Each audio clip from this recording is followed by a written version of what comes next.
안녕하세요. 코바코 마케팅 인사이트 팀입니다. 오늘은 공공기관의 광고 집행에 대해서 이야기해보려고 합니다. 최근 우리는 TV, 디지털 동영상, 버스 정류장 포스터 등 다양한 곳에서 공공기관 광고를 접하고 있습니다. 수많은 공공기관이 존재하지만 국민들은 어떤 기관인지 무슨 일을 하는지 모르는 경우가 많습니다. 공공기관의 광고 집행은 공공기관이 광고를 통해 국민들에게 우리는 이런 일을 합니다 라고 홍보하며 국민들로 하여금 그 기관에 대한 정보와 믿음이 생길 수 있도록 하는 역할을 합니다. 그래서 준비했습니다. 오늘은 공공기관 광고주들이 어떻게 하면 효과적으로 광고를 집행할 수 있는지 소개하려고 합니다. 첫 번째, 광고를 왜 해야 하는가? 광고의 필요성입니다. 기업이 광고를 하는 이유는 간단합니다. 사람들은 기업 광고를 보면서 그 기업의 브랜드 인지도와 호감도를 형성하게 됩니다. 무엇보다 해당 기업에 대한 신뢰도가 쌓이게 됩니다. 이러한 이유로 정부 및 공공기관의 광고비와 광고 건수는 매년 증가하고 있습니다. 2020년부터 2023년까지 정부 및 공공기관 광고비는 연평균 5%씩 증가하는 추세입니다. 앞으로도 공공기관 광고주의 중요성은 더욱 커질 것으로 예상됩니다. 매체별 광고비를 살펴볼까요? 정부 및 공공기관 광고는 디지털 광고와 방송 광고가 거의 비슷한 수준으로 집행되고 있습니다. 표를 보시면 1, 2위를 다투고 있는 걸 알 수 있습니다.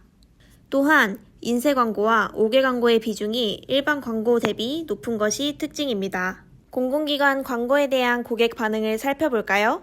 2023년도 기준 TV 광고를 집행한 공공기관 중 약 61%의 공공기관이 고객 만족도 1등급 이상의 상승 혹은 우수 등급을 유지했습니다. 공공기관은 TV 광고를 통해 고객들의 긍정적인 반응을 이끌어낸다는 것을 알 수 있습니다. 그렇다면 공공기관 광고주가 광고를 집행할 때 가장 중요한 것은 무엇일까요? 바로 효과적인 매체 전략을 펼치는 것입니다. 정부 및 공공기관 광고주를 위한 효과적인 매체 선택 방법을 알려드리도록 하겠습니다. 먼저 매체 이용 시간입니다. 우리에겐 너무나 친숙하고 오래된 친구와도 같은 TV는 스마트폰에 이어 두 번째로 높은 이용 빈도를 갖고 있습니다. 스마트폰의 경우 검색, 음악 감상, 게임 등 다목적으로 활용되기 때문에 하루 평균 순수 매체 이용 시간만 생각했을 때는 TV가 조금 더 많을 것으로 추정됩니다. 다음으로 정부 및 공공기관 광고주들이 매체 전략을 수립할 때 가장 신경 써야 하는 부분이 바로 신뢰도입니다. TV는 매체 신뢰도가 9개 광고 매체 중 가장 높으며 아이사스, 즉 광고를 보고 흥미를 가지며 찾아보고 소비 행동으로 이어지는 이 효과가 가장 높은 매체입니다. 그러면 비용 효율 면에서는 어떨까요? 1000명에게 광고 메시지를 전달하는 데 소요되는 비용을 CPM이라고 합니다. CPM 분석 결과 지상파 TV는 1000명당 광고 노출비가 유튜브보다 3.8배, 넷플릭스보다 11배 높은 것으로 나타났습니다. 또한 강력한 도달 효과가 TV의 강점입니다.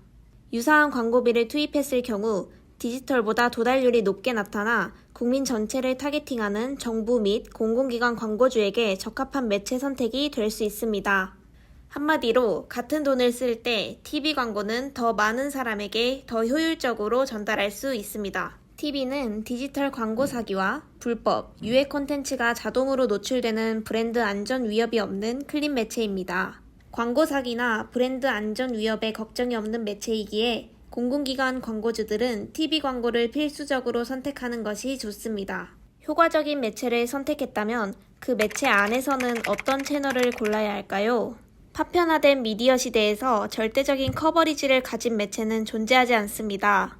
그렇기에 단일 매체에 집중하기보다는 디지털과 지상파 TV의 미디어 믹스를 적절하게 설정하여 광고 효과를 극대화해야 합니다. KBS와 MBC 같은 공영 채널은 높은 신뢰도와 비용 효율성을 보유한 채널입니다.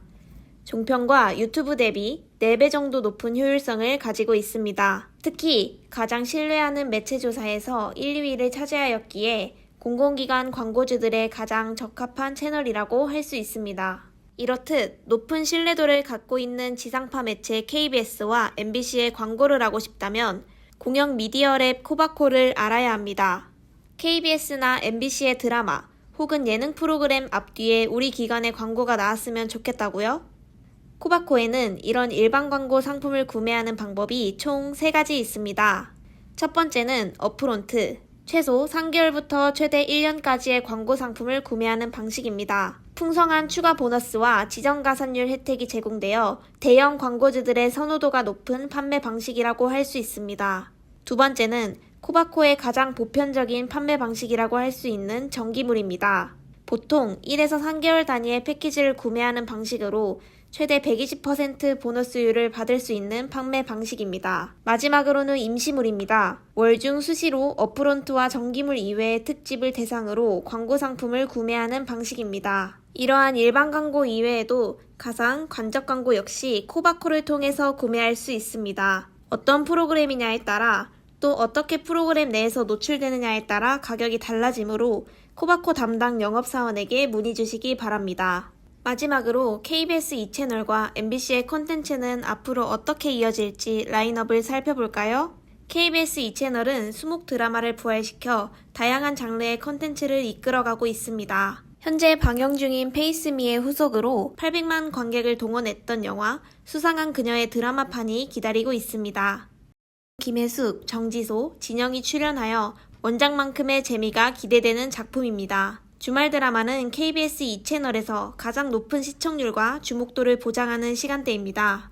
현재 방영 중인 다리미 패밀리 이후 독수리 오영재를 부탁해가 2025년 주말 드라마를 이끌어갈 예정입니다. 이 외에도 배우 이영애, 김영광 주연의 은수 좋은 날이 예정되어 있어 많은 시청자들의 기대를 모으고 있습니다. MBC는 2024년 밤이 피는 꽃, 수사반장 1958, 이토록 친밀한 배신자 등 다양한 장르를 선보이며 탄탄한 콘텐츠 라인업을 갖추게 되었습니다. 이토록 친밀한 배신자를 통해 완성도 높은 장르물을 선보였던 MBC는 오랜만에 로맨스 장르로 돌아왔습니다. 배우 유연석, 최수빈이 보여주는 로맨스 스릴러 지금 거신 전하느니 방영 중이며 이후에는 배우 이세영과 나인우 주연의 로맨스 드라마 모텔 캘리포니아가 예정되어 있습니다. 지금까지 공공기관 광고주를 위한 매체 집행 전략을 살펴봤습니다. 공공기관의 정책과 사업을 효과적으로 홍보하고 싶은 광고주가 계시다면 아래 댓글을 통해 코바코 마케팅 인사이트 팀으로 편하게 문의 주시기 바랍니다. 본 영상이 유익하셨다면 구독과 좋아요, 댓글 부탁드립니다.